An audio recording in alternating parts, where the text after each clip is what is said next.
Too many of us are walking through life with our eyes shut. We need to live with our eyes wide open. There is no other figure in history that has had more effect on our world than Jesus. Without Jesus, Christianity means nothing. There's no other world religion that is so dependent on one person in history. And here's the first thing that you need to know. You're going to think this is so simple, but this is a truth that sometimes we forget. We talk about Jesus like we talk about the Tooth Fairy or Santa Claus, and that's not the case. Do you realize that Jesus was a man, flesh and blood, just like you and me, tangible person in history? This is a historical fact, just like this bridge behind me. You can see it, you know it's there. That's not the question. And I think before we even start, you got to realize that Jesus was a man in your history.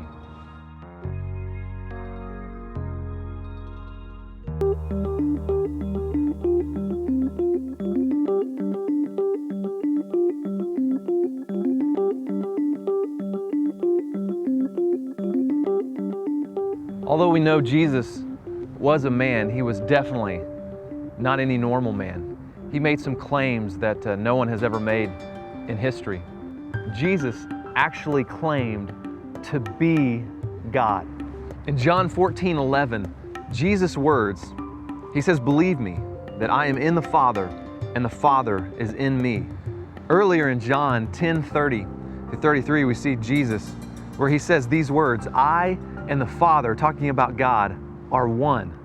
And that's when the Jews picked up stones and they're about to stone him. And Jesus is like, "Man, which miracle are you going to be stoning me for?" And then 33, the Jews answered, "For good work we do not stone you, but for blasphemy, because you, being a man, make yourself out to be God."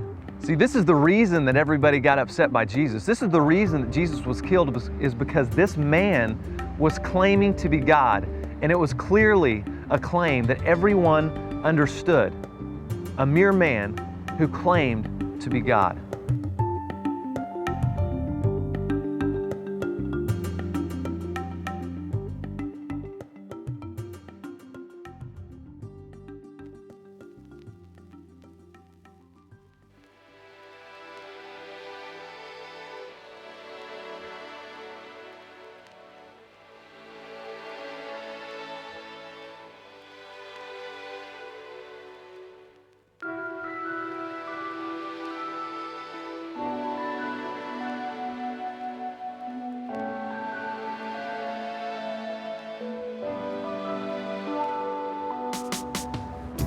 When a mere man claims to be God, man, he better have some incredible proof. The resurrection is that proof. Here's the deal. I'm going to save some of you a lot of time right now. Some of you that have been asking about Jesus, you've been considering it, maybe you haven't. You wonder what this is all about. This is the whole point. If Jesus didn't raise from the dead, then Christianity falls apart. You don't have to worry about all the moral code and the commandments and all this thing. Everything depends on Jesus rising from the dead. And Paul said to the church in Corinth in 1 Corinthians 15:14, "And if Christ has not been raised, then our preaching is useless, and so is your faith." So if the resurrection is the whole point, here's the deal, here's the truth. People do not rise from the dead. That is not normal. And so I think that a logical and a fair question is, did Jesus rise from the dead? And see, here's the deal. This is why I love Thomas, one of Jesus' followers, had been following, had given his life to serve Jesus the 3 years that he was there. And Thomas asked the question, when he hears about Jesus raising from the dead, some of the disciples had seen it, but Thomas had not. And he said this in John 20:25. So the other disciples were saying, "We've seen the Lord." But Thomas said to them, "Unless I see in his hands the imprint of the nails, and put my finger into the place of the nails, and put my hands into his side, I will not believe." After 8 days, his disciples were again inside. Thomas was with them, and then Jesus came. The doors having been shut, stood in the midst and said, "Peace be with you." And then he said to Thomas, "Reach here with your finger and see my hands. and reach here with your hand and put it into my side. And do not be unbelieving, but believing."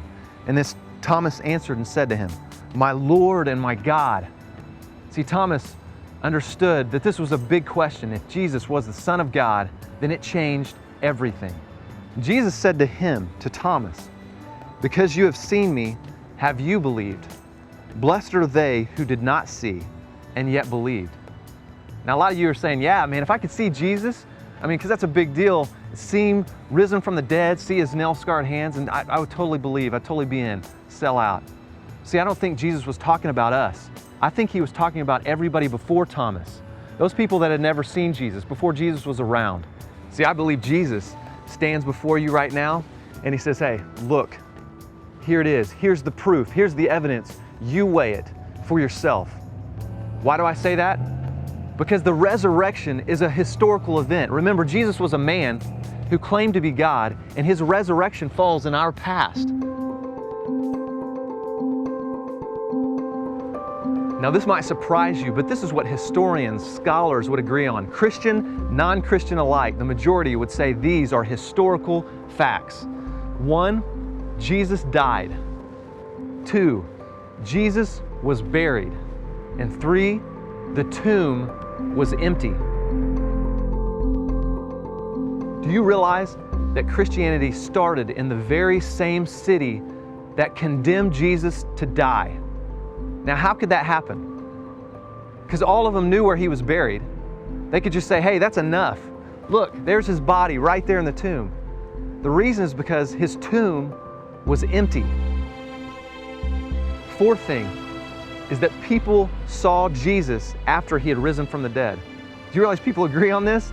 There were so many of them, that's why. Not only his disciples, his apostles, but over 500 people saw Jesus after he had risen from the dead. That's an amazing fact that we don't realize is historical. The 5th historical fact is that people's lives were radically changed. Those disciples that followed Jesus, all but one of them were killed for their faith. Here's the deal. People do not die for something that they know is a lie. And it wasn't just people who loved Jesus before. Lives were radically changed that were enemies of Jesus. Paul, who persecuted Christians before he had a face-to-face encounter with Jesus.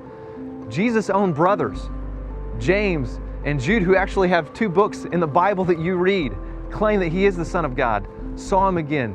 Man, can you imagine convincing one of your siblings that you are actually God himself?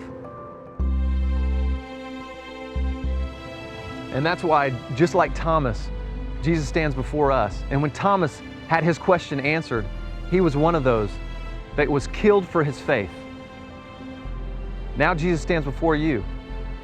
All this historical evidence, you're no longer the ones that don't see, you're the ones that see. The question is, are you opening your eyes? And what do you believe? And just like a bridge, you can know that it's strong, you can know how much it can hold, you can know where it leads, you can know that it leads to somewhere that you could not get without it. All that is great, but faith is stepping out on the bridge. Jesus said, "I am the way, the truth, and the life. No one comes to the Father, no one has a relationship with God, except through me." So please, don't take my word for it. Hear his words, weigh his words, and know what you believe about Jesus for yourself.